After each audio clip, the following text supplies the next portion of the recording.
지금부터 내가 해주는 얘기 들어주겠니? 할렐루야. 오늘 하나님께서 주시는 말씀 보시겠습니다. 신약성경 마태복음 14장 16절 말씀이 되겠습니다. 마태복음 14장 16절 말씀. 신약성경 마태복음 14장 16절 말씀을 우리 다 같이 한 목소리로 읽도록 하겠습니다. 영상을 참조하실 분들은 참조하시면 되겠습니다. 시작. 예수께서 이르시되 갈 것 없다. 너희가 먹을 것을 주라. 아멘. 오늘은 너희가 생명을 주라. 너희가 생명을 주라 라는 제목으로 하나님 말씀을 상고하겠습니다. 마태복음 14장 13절에서 21절에는요. 우리가 너무나도 잘 알고 있는 오병이어의 기적이 기록되어져 있습니다. 그런데 이 오병이어의 기적은요. 마태, 마가, 누가, 요한 4복음서에 다 기록되어 있어요. 그러니까 이 오병이어의 기적은 하나님이 사람을 구원하는 그 역사하심에 있어서 아주 중요한 사건이다라고 성경 자체가 증언하고 있는 것입니다. 마태복음 14장인데 잘 외워보세요. 마가복음 6장, 누가복음은 9장, 요한복음은 6장. 14, 696 외우셨죠?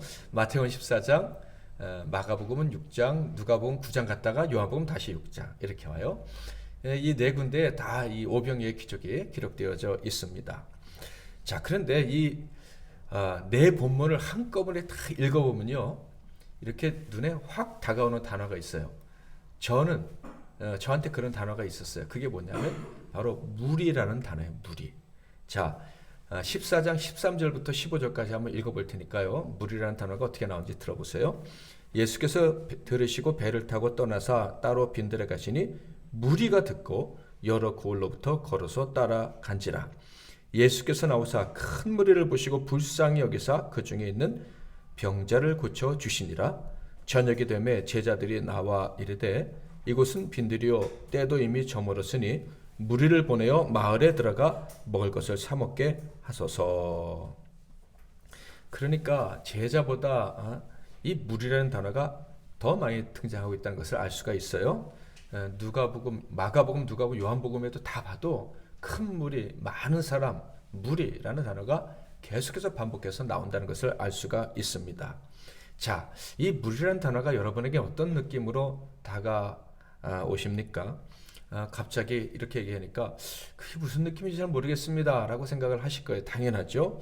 그래서 성경을 계속 좀 살펴보면서 예수님은 이 무리를 어떻게 느끼셨을지, 제자들은 이 무리를 어떻게 느끼셨을지 먼저 생각을 해보도록 하겠습니다.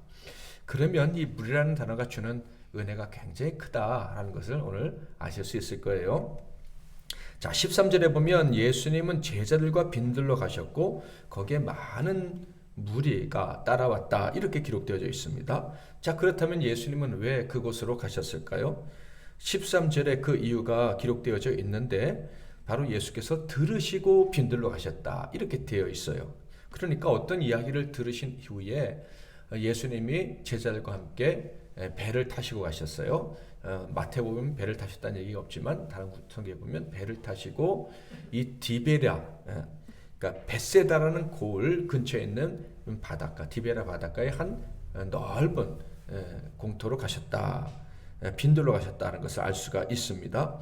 자, 그렇다면 예수님이 들으신 이야기는 뭘까요? 13절 앞에 기록되어 있는 말씀이겠죠. 자, 12절만 같이 한 목소리로 읽어보도록 하겠습니다. 시작. 시체를 가져다가 장사하고 예수께 아뢰니라. 그러니까 예수님이 빈들로 가셨던 이유는 세례 요한이 죽었다, 헤로데에게 살해당했다 하는 이야기를 들으시고 나갔다는 것을 알 수가 있습니다. 그러니까 예수님 마음이 결코 편하지 않으셨다라는 거예요. 세례 요한이 누굽니까? 예수님의 길을 예비하기 위해서 자기 인생을 바친 사람이기도 하고 또 인간적으로 보면 예수님의 사촌 형이기도 했어요. 6개월 먼저 태어난 사람이죠. 그 사람이 죽었다는 소식을 듣고 어떻게 마음이 편할 수가 있겠습니까? 그래서 예수님 마음이 많이 아프신 상태로 빈들로 가신 거예요. 마가복음에는 또 다른 이유도 알려주고 있는데요. 31절과 6장 31절 32절에 보면 이르시되 너희는 따로 한적한 곳에 가서 잠깐 쉬어라 하시니 이는 오고 가는 사람이 많아 음식 먹을 겨를도 없음이라. 이에 배를 타고 따로 한적한 곳에 갈새. 유한으로 말미암아서 마음이 힘들었는데요. 사람들이 예수님께 계속 나온 거예요. 병 고쳐 달라고, 말씀 들려 달라고. 제자들은 그걸 뒷받침하느라고 몹시 힘들고 그래서 밥도 먹지 못했다 하는 거예요. 그래서 예수님도 쉬시고 제자들도 좀 쉬게 해주시기 위해서 예수님이 배를 타고 사람들이 없는 곳으로 가셨다 하는 거예요. 그런데 몸과 마음이 좀 쉬고 싶으셔서 제자들도 쉬게 하시려고 가셨는데 거기 가보니까 큰 무리가 있었다 하는 거예요. 자, 여기까지 설명을 드리니까 제자들 마음이 좀 어떠했을지 짐작이 가시죠? 결코 쉽지는 않았을 것 같다 하는 느낌이 드실 거예요. 자, 성경을 보면서 이 무리들을 대한 예수님과 제자들의 마음이 어땠는지 좀 더 살펴보도록 하겠습니다. 마태복음 14장 13절과 마가복음 6장 33절 말씀을 보면서 확인해 보려고 하는데, 자, 마태복음 14장 13절 예수께서 들으시고 배를 타고 떠나서 따로 빈들에 가시니 무리가 듣고 여러 고을로부터 걸어서 따라간지라. 자, 무리는요 예수님을 주목하고 있었던 거예요. 예수님이 배 타고 가셨는데 어떻게 배 타고 쉬러 가셨다 하는 얘기를 들었는지 제가 지도를 준비하지 않았는데 이렇게 이 갈릴리 호수, 디베라 바다, 게네사렛 호수 다 똑같은 거거든요. 이게 둥그렇게 생겼어요. 예수님이 배 타고 이 서쪽에서 동쪽으로 이렇게 가신 거예요. 근데 사람들 걸어서 위쪽으로 호수 위로 걸어서 이렇게 예수님 계신데 온 거예요. 그러니 이 사람들이 얼마나 열심히 했는지 충분히 짐작할 수가 있습니다. 어떤 방식으로인지 모르겠지만은 예수님이 이렇게 배 타고 쉬러 가셨다는 얘기가 여러 고을에 또 소문이 다 난 거예요. 그래가지고 사람들이 이렇게 몰려왔다 하는 것을 알 수 있어요. 마가복음 6장 33절 말씀을 보면요, 심지어 좀 기가 막히다는 생각, 좀 무섭다는 생각 마저 들기도 합니다. 자, 마가복음 6장 33절 같이 한번 읽어보겠습니다. 시작. 그린 줄 안지라. 모든 고을로부터 도보로 그곳에 달려와 그들보다 먼저 갔더라. 마음도 힘들고 몸도 힘들고 밥도 먹지 못해서 쉬러 갔는데요. 자, 저기 가서 쉬자고선 탁 내려서 딱 갔더니 아이고, 딱 가서 보니까 무리가 대기하고 있는 거예요. 예전에 저희 집에 텔레비전이 있었어요. 그거 뭐 지금은 큰일 아니지만 옛날에는 큰일이었습니다. 우리 동네 새마을 지도자 집과 우리 집 딱 두 군데만 집이 있었어요. 저희 집은 단칸방 세 들고 있는데 그래도 텔레비는 있었어요. 그래가지고요, 저녁만 되면 온 동네 사람들이 우리 집에 와서 텔레비전을 봤습니다. 그때 저희 아버님이 아직 그 교회 잘 안 다니시고 술도 끊지 않으셨던 때라 가끔 술을 드시고 오실 때가 있었는데 어느 날 사건이 벌어졌어요. 사람들이 텔레비를 다 보고선 집에 가려고 보니까 신발이 다 없어진 거예요. 누가 갖다 버렸을까요? 나중에 밝혀진 사실은 저희 아버님이 한잔하고 오셔서 아주 좀 쉬고 싶었는데 온 집안에 사람이 가득 있으니까 화가 나서 다 갖다 버린 거예요. 제자들의 심정이 이것과 좀 비슷하지 않았을까 하는 생각을 해봅니다. 좀 쉬고 싶었는데 좀 편하게 좀 이렇게 밥도 먹고 좀 쉬고 싶었는데 그 무리가 나중에 그 몇 명인지 아시죠? 물고기 2마리 보리떡 4개로 먹은 사람 남자만 5,000명. 그래서 여자하고 어른 아이, 노인 아이까지 하면 한 2만 명 정도 될 거라고 생각을 하고 있어요. 그러니 이건 뭐 말이 안 되는 일이 벌어진 거예요. 제자들에겐 이 무리라는 단어가 정말 신물나는 단어가 아니었을까 하는 생각을 해봅니다. 자, 이 무리라는 단어는요, 우리에게도 마찬가지예요. 상황에 따라 좀 다르긴 하지만 일단 이 말은 우리가 이 무리를 대했다라고 생각을 해본다면 정말 버겁게 느껴질 겁니다. 만약에 이 무리가 나에게 무언가 요구하기 위해서 온다라고 생각을 하면 정말 심란해질 거예요. 이 중년의 부인들하고 얘기를 해보면 아이고, 애들이 커서 든든하죠. 집에 애들이 많아서 재밌죠. 그러니까 그러면 다 나가버리고 우리 둘만 살았으면 좋겠습니다 하는 분들이 대부분이더라고요. 이 조금 힘이 떨어지고 나이가 먹으면 애들이 싫은 거예요. 그냥 남편하고 아내 딱 둘만 살았으면 좋겠다 뭐 이런 얘기를 하시더라고요. 근데요, 한두 명도 아니고 무리가 나한테 뭔가를 요구하며 달려온다, 뭔가 해달라고 요구한다, 이거 정말 감당하기 힘들 거예요. 거기에다가 그 사람들, 요구하는 사람들이 많다는 것은요, 요구하는 내용도 아주 다양할 거란 얘기예요. 사람이 얼마나 다양합니까? 겪어보면 알아요. 게다가 그 무리가 왔다면 말들은 또 얼마나 많겠습니까? 뭐 잘 키워준 조카가 배신했다, 뭐 결혼하고 나더니 찾아오지도 않더라, 이런 얘기도 들어본 적이 있는데 조카뿐입니까? 자식도 마찬가지고. 그런데 무리가 와가지고 뭔가 해내라 하면 이거는요, 희망찬 일이 결코 아닌 거예요. 화가 날 수밖에 없는 일, 의욕 상실의 이유가 되기도 합니다. 자, 옆에 보면 저기 음식 바구니가 저렇게 있어요. 저기 한 500개 정도 준비해 놨는데 토요일 어제도 한 450명에서 480분 정도 오셔서 받아가셨어요. 그들은요, 어떻게 보면 그냥 무리예요, 무리. 예? 처음 대했을 때는요, 정말 당황스럽더라고요. 예? 질서도 없고 예의도 없고 배려도 없고 요구사항만 있는 분이에요. 예? 요구사항만. 게다가 그분들은 저한테 뭘 요구할 권리도 전혀 없는 분들인데 아주 당당하게 요구해요. 그들에게 사랑을 준다, 사명감을 느낀다, 이거는요 참 쉽지가 않아요. 그들은 그냥 우리에게 피곤을 안겨주는 존재일 뿐인 거예요. 사명감이 있는 사람도 쉽지 않을 거예요. 게다가 한 사람 한 사람 신경 쓴다는 거, 우리는 한 영혼을 소중히 여기는 사람들이잖아요. 근데 그 무리가 막 몰려오면요, 한 사람은 어떻게 신경 써요? 그냥 무리로 대할 수밖에 없어요. 인격이 없는 존재로 그냥 대할 수밖에 없는 거예요. 그러니 내가 이렇게 수고하고 사랑을 준다고 해도 이건 헛수고로 끝날 거야 라는 생각을 하기가 참 쉽다, 이런 말이에요. 자, 그런데 그런 무리가 예수님께 또 제자에게 몰려왔을 때 예수님은 그 무리를 어떻게 보셨느냐? 사람 같으면 답답하고 싫고 귀찮고 화가 날 텐데 예수님은 그 무리를 어떻게 보셨느냐? 이게 중요하죠. 14절 같이 한번 읽겠습니다. 시작. 무리를 보시고 불쌍히 여기사 그 중에 있는 병자를 고쳐 주시니라. 큰 무리를 보시고 불쌍히 여기셨답니다. 그러니까 그 무리를 보시고 힘이 쭉 빠지거나 아유 귀찮아 하시거나 분노하지 않으셨다. 저 인간들은 도대체 달라고만 하지 나를 배려할 마음 전혀 없구나 하면서 화를 내지 않으셨다는 거예요. 그렇게 생각하시기에는커녕 불쌍히 여기셨다라고 했는데요. 이 불쌍히 여기셨다는 말이 무슨 의미인지 아십니까? 너무 불쌍해가지고 너무 도와주고 싶어서 마음이 끓어올랐다, 이런 뜻이에요. 이 불쌍히 여기다는 단어가 성경에 여러 군데 쓰였는데 특별히 여러분 잘 아시는 곳에 쓰였어요. 그게 뭐냐면 탕자가 돌아올 때 그 아버지가 멀리서 보고 치근히 여겨서 달려가서 입을 맞췄다. 기억나시죠? 그 치근히 여겼다는 말과 이 불쌍히 여겼다는 말이 똑같은 거예요. 그러니까 불쌍히 여겼다라는 말은 치근히 여겼다는 뜻이고, 주체할 수 없을 정도로 애끓는 긍휼의 마음이 있었다, 이런 얘기.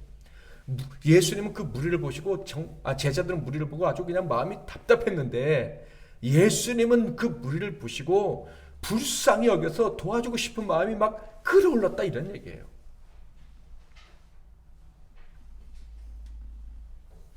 저도 옛날에 참 도와주고 싶은 사람이 너무 많은데 가진 것이 없어서 참 애끓는 마음이 있었다라고 느꼈는데 요새는 아주 그냥 하나님이 줄 수 있도록 해주셔서 얼마나 많이 줄 수 있는지, 내 것도 아닌데 막 줄 수 있어서 얼마나 감사한지 모르겠어요.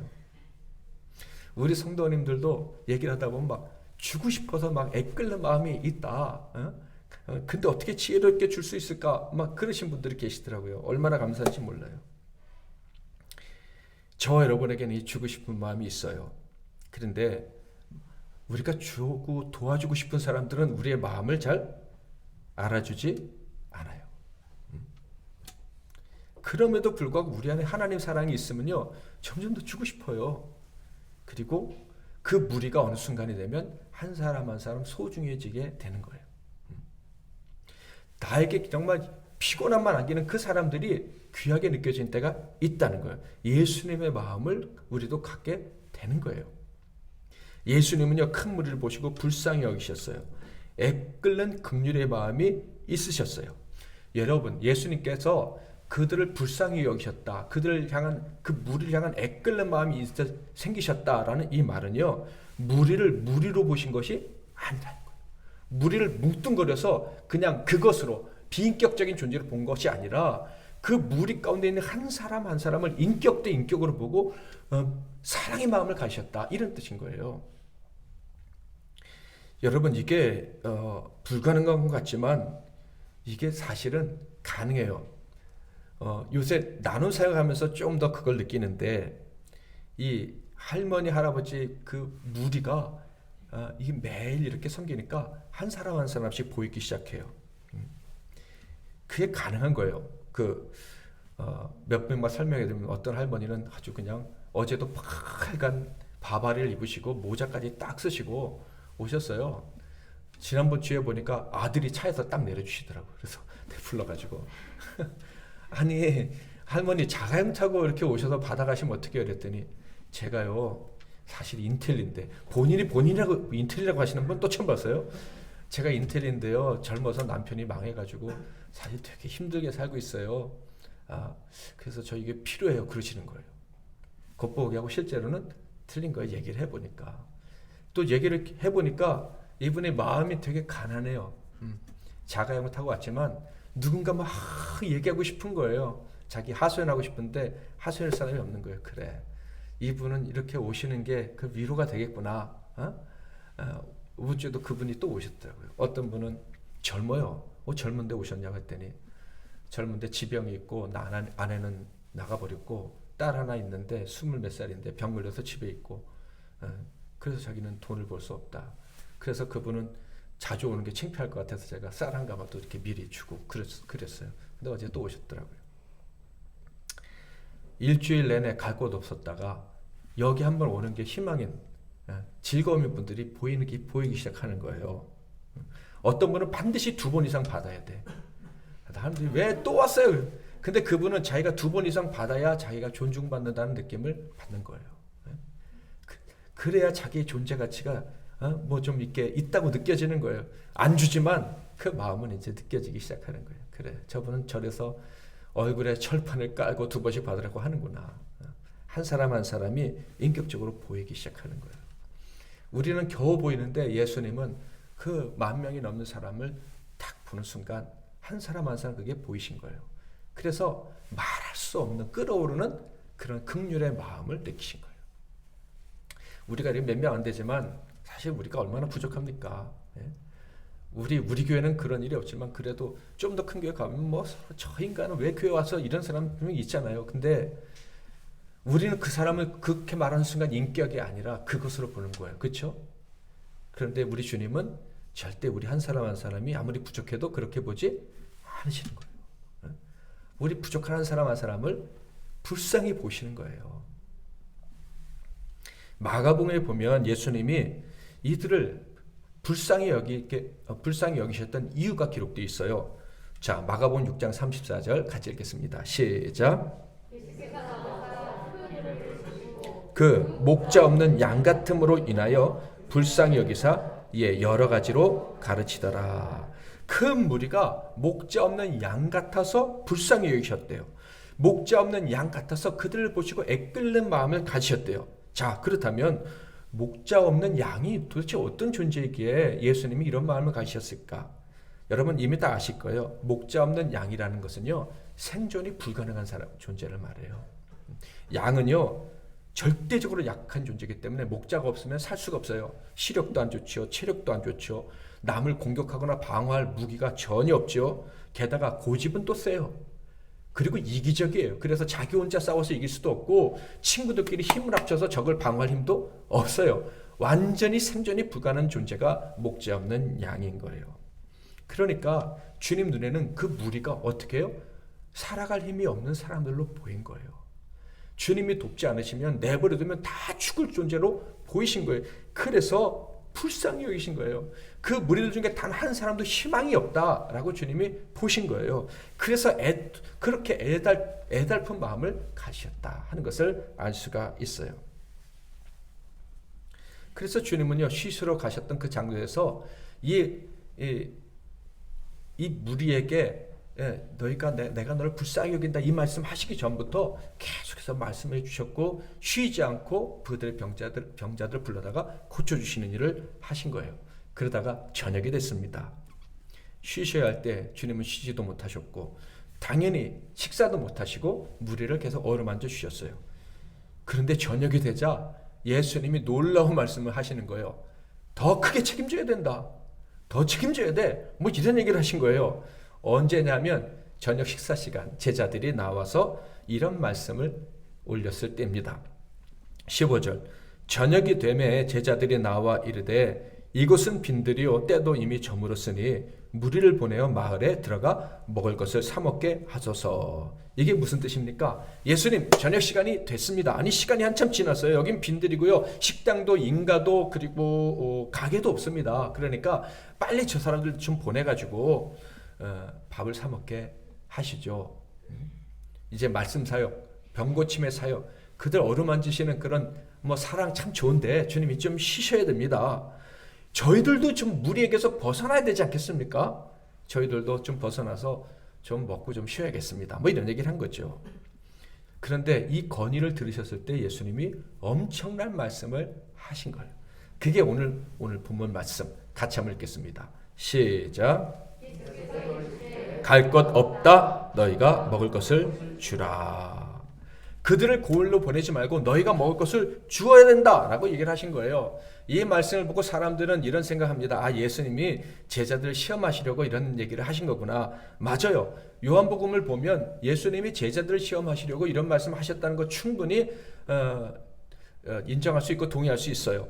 요한복음 6장 5절 6절 예수께서 눈을 들어 큰 무리가 자기에게로 오는 것을 보시고 빌립에게 이르시되 우리가 어디서 떡을 사서 이 사람들을 먹이겠느냐 하시니 이렇게 말씀하시면 친히 어떻게 하실지를 아시고 빌립을 시험하고자 하심이라. 맞습니다. 제자들에게 믿음이 있느냐? 제자들이 너희가 먹을 것을 주라 할 때 예 하고 순종할 수 있느냐? 그것을 확인하려고 말씀하신 건 맞아요. 그런데 그 말씀보다 더 먼저 우리가 생각해야 될 말씀이 있어요. 절대 간과해서는 안 되는데 우리가 쉽게 넘어가는 말씀이 있어요. 놓치는 말씀. 그게 뭔지 아십니까? 갈 것 없다라는 말씀이에요. 자, 16절 다시 한번 보여주시겠어요? 앞에 예수께서 이르시되 갈 것 없다. 너희가 먹을 것을 주라. 너희가 먹을 것을 주라 전에 뭐라고 말씀하셨어요? 갈 것 없다. 이게 갈 것 없다라는 말이 무슨 말씀이냐면 거기에 이제 주어가 빠졌어요. 무리가 갈 일이 없다. 이런 뜻이에요. 무리는 여기서 떠날 필요가 없다. 다시 말하면 무리가 여기서 절대로 가게 해서는 안 된다. 무리가 배고픈 채로 각자 먹을 것을 찾아 헤매도록 만들 수 없다. 이게 예수님의 마음인 거예요. 자, 여기서 오늘 본문으로 정한 16절 말씀에 갈 것 없다 라는 주님의 말씀이 어떤 의미로 여러분에게 다가오십니까? 분명 느낌이 있으실 거예요. 예수님이 이 말씀하시기 전에 어떤 말씀하셨는지 다시 한번 좀 확인해 볼까요? 바로 큰 무리를 불쌍히 여기셨다는 거예요. 목자 없는 양 같아서 불쌍히 여기셨다. 그런데 그 불쌍히 여기셨던 그들을 보낼 수 없다라고 말씀하신 거예요. 그러니까 이 사람들 더 이상 목자 없는 자로 살게 해서는 안 된다 이런 얘기예요. 더 이상 그들을 사망의 길로 할 수 없다. 이게 예수님의 말씀인 거예요. 그들이 혼자 무서운 길을 방황하다가 망하게 할 수는 없다. 그들은 무리고 어떤 사람들에게는 귀찮은 존재고 예의도 없는 존재고 자기만 하는 이기주의자들이지만 나는 그들을 불쌍히 여긴다. 그들이 그렇게 부족하게 살다가 죽게 내버릴 수 없다. 그러니 너희가 먹을 것을 주어라. 예수님 말씀을 하신 거예요. 예수님이 그들을 절대 가게 해서는 안 된다. 이 말씀하셨다는 말씀은 내가 이제 그들의 생명을 책임질 것이다 라는 거예요. 내가 그들에게 목자가 되어 주겠다라고 말씀하신 거예요. 그런데 제자들에게 너희가 먹을 것을 주어라 하신 말씀은 무엇이겠어요? 너희도 나와 똑같이 책임을 져야 된다 이런 얘기예요. 내가 그들을 살릴 텐데 너희도 그들을 살리는 일에 동참을 해야 된다라는 거예요. 언제? 지금 당장 너희가 배고프고 힘없고 아무 능력이 없다고 생각되는 그때, 너무너무 귀찮고 저 사람들이 싫다고 생각하는 이때에도 너희들은 그들을 위해서 사는 사람이 돼야 된다라고 주님이 말씀을 하신 거예요. 그때 제자들에게 그 무리는 그냥 무리일 뿐이에요. 그것이 그것. 그 사람이 아니라 그 사람들도 아니고 그냥 그것이 그것. 그저 귀찮고 상황을 파악하지 못하고 내놓으라고만 하는 그런 사람들. 게다가 도시락도 안 싸왔어요. 대책 없는 사람들이에요. 그냥. 해결하기 어려운 과제를 그냥 제자들에게 떠안겨주는 사람들. 사실은 자기들이 책임질 거 아니고 주님이 책임지는데 자기가 책임질 것처럼, 그죠? 그냥 저 인간들 때문에 내가 힘들다고 하는 그런 사람들. 무리는, 제자들은 그저 일감일 뿐이고 피곤하게 하는 존재들일 뿐이었어요. 그런데 예수님은 그런 제자들에게 너희가 내 마음과 똑같아야 돼. 내 마음을 가져야 돼. 라고 말씀을 하신 거예요. 나처럼 너희도 그들을 불쌍히 여겨야 되고 그들을 살리고 싶어서 그들에게 먹을 것을 주고 싶어서 애끓는 마음을 가져야 돼. 라고 하시는 거예요. 그들이 죽음의 길, 목자 없는 양이 가는 길 가도록 방치하면 안 돼. 도움의 기회를 놓치지 말자. 이렇게 말씀을 하신 거예요. 그래서 저는요, 너희가 먹을 것을 주라 라는 이 말씀이 너희가 생명을 주라 라는 말씀으로 들리는 거예요. 그래서 오늘 설교 제목이 너희가 생명을 주어라. 너희가 그들의 삶을 책임져라. 그렇게 할 수 있다. 이 엄청난 말씀을 하신 거예요. 자, 좀 졸릴 수도 있으니까 옆에 계신 분들하고 이렇게 한번 하겠어요. 내가 당신을 책임지겠습니다. 당신의 생명 내가 책임집니다. 한 번 더 해보세요. 당신의 생명 내가 책임집니다. 우리 교회가 환우들을 기도하면요, 위에서 기도하면 정말 하나님이 치료를 잘해주세요. 그렇죠? 다 치료해 주시는 것 같아요. 그렇다고 우리 교회가 기도하기만 하면 다 낫는다, 뭐 이렇게 교만한 말을 하려는 건 아니에요. 하나님께서 메시지를 주시는 것 같아요. 우리 MEC 나는 교회는 생명을 책임지는 교회가 돼야 된다. 너희가 살릴 수 있어.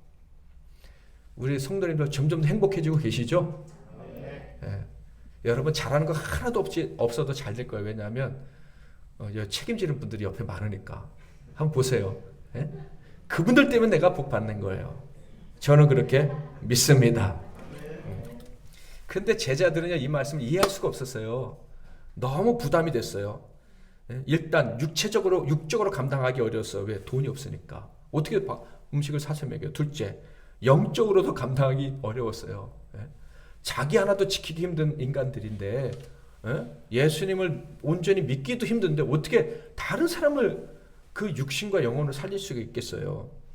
그래서 그들은 주님께 불가능하다고 얘기합니다. 자, 마가복음 6장 37절. 대답하여 이르시되 너희가 먹을 것을 주라 하시니 여짜오되 우리가 가서 200데나리온의 떡을 사다 먹이리까. 우리는 능력이 없어요. 돈이 없어요. 우리가 어떻게 이들을 책임집니까? 어떻게 살립니까? 이렇게 말한 거예요. 자, 그런데 이런 제자들의 말에 예수님은 어떻게 반응을 하셨을까요? 이 말씀을 딱 들어보면 예전에 모세에게 하셨던 말씀과 똑같아요. 모세에게 사명을 주실 때 하셨던 말씀과 우리가 이 사람들 살릴 수 없어요 라고 제자들이 말할 때 주신 말씀의 패턴이 같다, 이런 얘기예요. 자, 마가복음 6장 38절 같이 읽어볼까요? 시작. 너에게 떡 몇 개가 있는지 가서 보라 하시니 알아보고 이르되 떡 5개와 물고기 2마리가 있더이다 하거늘. 그럼 모세에게는 뭐라고 하셨어요? 모세가 못하겠습니다라고 할 때 출애굽기 4장 2절에 보면 여호와께서 그에게 이르시되 내 손에 있는 것이 무엇이냐 이르되 그가 이르되 지팡이니이다. 자, 제자들에게는 떡 몇 개가 있냐 물어보시고 모세에게는 네가 손에 들고 있는 게 뭐냐고 물어보셨어요. 제자들은 떡이 있습니다. 보리떡 5개가 물고기 2마리가 있습니다. 그랬고 모세는 지팡이가 있습니다. 이랬어요. 비슷하지 않습니까? 하나님께서 사명을 주시는 자에게 못하겠다고 하는 사람에게 주시는 질문이 비슷해요. 네가 이미 가지고 있는 게 뭐냐라고 물으시는 거예요. 그 말씀은 이것이 있습니다 하면 그래 그것 가지고 살려. 지팡이 있습니다. 그래 그것 가지고 살리면 돼. 보리떡 5개 물고기 2마리 있습니다. 그래 그것 가지고 살리면 돼. 예수님이 그 말씀하시려고 물어보셨다 이런 얘기예요. 자, 그런데 지팡이와 떡은 아무리 생각해도 연관성이 없어 보이잖아요. 모세는 지팡이 가지고 자기 사명을 확인했고 제자들은 떡을 가지고 사명을 확인하게 됩니다. 어떤 확신, 어떤 사명? 무리를 살려낼 수 있다는 거. 거절했던 무리, 배신했던 무리, 귀찮게 하는 무리 살려낼 수 있다는 거. 자, 그렇다면 떡과 지팡이만 있으면 됩니까? 우리는 떡도 없고 지팡이도 없는데. 이 말씀의 의미가 무엇입니까? 예수님이 네가 가지고 있는 게 무엇이냐라고 물으신 이유는요, 네가 하나님의 생명의 능력만 믿는다면, 내가 여호와인 줄만 안다면, 내게서 하나님의 능력, 사람을 살리는 능력이 나온다는 것을 믿기만 한다면 네가 네 손에 무엇이 있을지라도 그것을 가지고 사람을 살릴 수 있다는 얘기예요. 심지어 빈손이라도 살릴 수 있습니다. 아멘. 그래서요, 나중에 제자들이 이 사실을 깨닫고 뭐라고 얘기합니까? 예수님이 부활하시고 승천하시고 그 성령을 받은 다음에 성전에 가다가 안진뱅이가 있을 때 베드로와 요한이 뭐라고 말합니까? 같이 한번 읽어보겠습니다. 시작. 은과 금은 내게 없거니와 내게 있는 이것을 내게 주노니 나사렛 예수 그리스도의 이름으로 일어나 걸으라. 예수 그리스도의 이름과 함께 우리에게 온 하나님의 무한한 생명, 샘솟는 생명, 그것이 있다는 것을 믿은 거예요.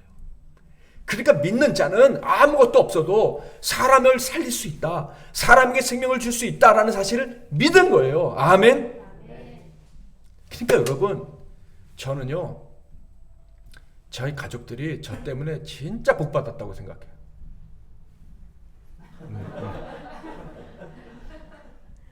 저 때문에 잘 될 수밖에 없어요. 아멘 안 하시고 그냥 이렇게 보시면, 여러분도 마찬가지예요. 여러분 때문에 여러분 가족은 잘 될 수밖에 없어요. 지금 속색이고 이번 주에도 엎어진 사람이 있습니까? 그러나 잘 될 거예요. 저는 조금도 의심하지 않아요. 제가 이렇게 노려보고 있는 사람이 있어요. 그래, 언제 나오나 보자. 근데 그 인간도 잘 될 거예요. 아멘. 우리 성도들은요, 우리가 있으니까, 하나님의 생명을 받았고 그걸 나눠주는 우리가 있으니까 다 잘 될 거예요. 좋은 소식을 듣게 될 거고요. 1년 동안 우리가 들은 좋은 소식이 얼마나 많은지 몰라요. 오늘 들어오자마자 우리 집사님 한 분이 사기인 거지 뭐 비슷한 거 당하셨다 그러는데 하나님 몇 배로 갚아주실 줄 믿습니다. 잘 될 거예요. 제자들은요, 자신에게 있는 것을 찾았어요. 그리고 결국 발견해서 주님께 가지고 왔어요. 어떤 일이 벌어졌습니까? 19절, 20절, 21절 같이 읽겠습니다. 시작. 떡 5개와 물고기 2마리를 가지사 하늘을 우러러 축사하시고 떡을 떼어 제자들에게 주심에 제자들이 무리에게 주니 다 배불리 먹고 남은 조각을 12바구니에 차게 거두었으며 먹은 사람은 여자와 어린이 외에 5,000명이나 되었더라. 아멘. 할렐루야. 무리는 돌아가지 않았습니다. 배고픈 채로 가지 않았어요. 그들은 쉴만한 물가, 푸른 추작으로 인도하시는 주님이 계신 그곳에서 양식을 얻어먹을 수 있었습니다. 아멘. 목자를 맞는 거예요. 목자를. 그런데 예수님만 목자가 아니었어요. 누구도 목자였어요? 제자들도. 왜? 그 음식을 나눠준 사람들이 누구였어요? 제자들이었잖아요. 모세와 같이 제자들도 하나님의 손에 붙들려서요, 사람들을 먹일 수가 있었고 사람들이 배고픔을 이기고 살아날 수가 있었어요. 예수님이 승천하신 이후에도 그 무리들은 예수님의 생명을 가진 이 목자들에 의해서, 즉 제자들에 의해서 인도함을 받게 될 겁니다. 아멘. 제자들이 확인한 게 뭡니까? 우리 손으로 사람을 살릴 수가 있구나. 우리 손으로 생명을 나눠줄 수 있구나. 목자 없는 양 같은 불쌍한 사람들을 도와줄 수 있구나. 우리는 아무것도 없었는데 정말 그 일을 할 수 있구나 하는 것을 체험한 것입니다. 더 이상 물이라는 그 큰 물이 크게 그 무게에 짐을 낼 필요가 없구나. 여러분, 짐이 무거우십니까? 내가 이 사람들 어떻게 책임져야 돼? 내가 이 사람들을 어떻게 도울 수 있어? 난 중간에 쓰러질 것 같아. 그런 무게감 때문에 힘드신 분이 있습니까? 걱정하지 마세요. 하나님이 충분히 감당하게 하실 거예요.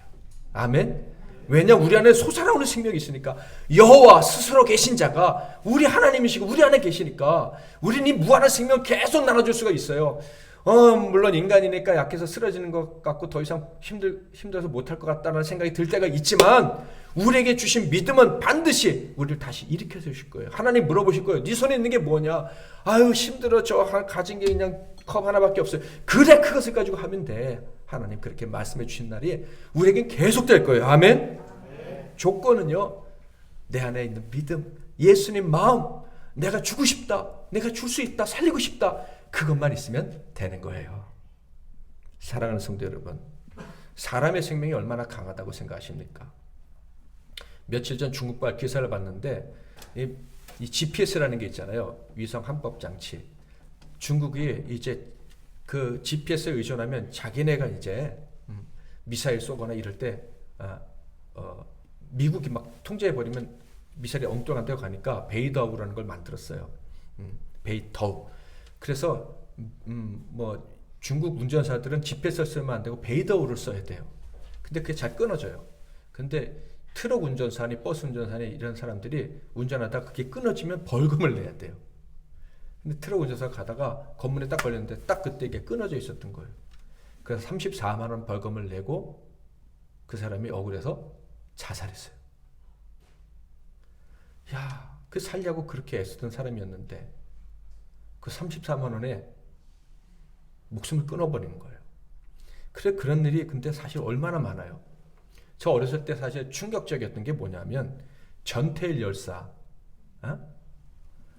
노동운동 필요해요. 우리 노동운동은 사실은 기독교에서 시작한 거예요. 산업혁명 때 노동자들이 착취를 당하니까 이 교회에서 그들을 도와야 된다 해서 노동운동이 시작이 됐는데 그래요. 이 힘없고 연약한 사람들을 대변해서 그들을 지켜주는 게 필요한데 문제는 왜 자살을 하냐는 거예요. 살기 위해서 운동을 하다가 안 된다고 왜 자살하는.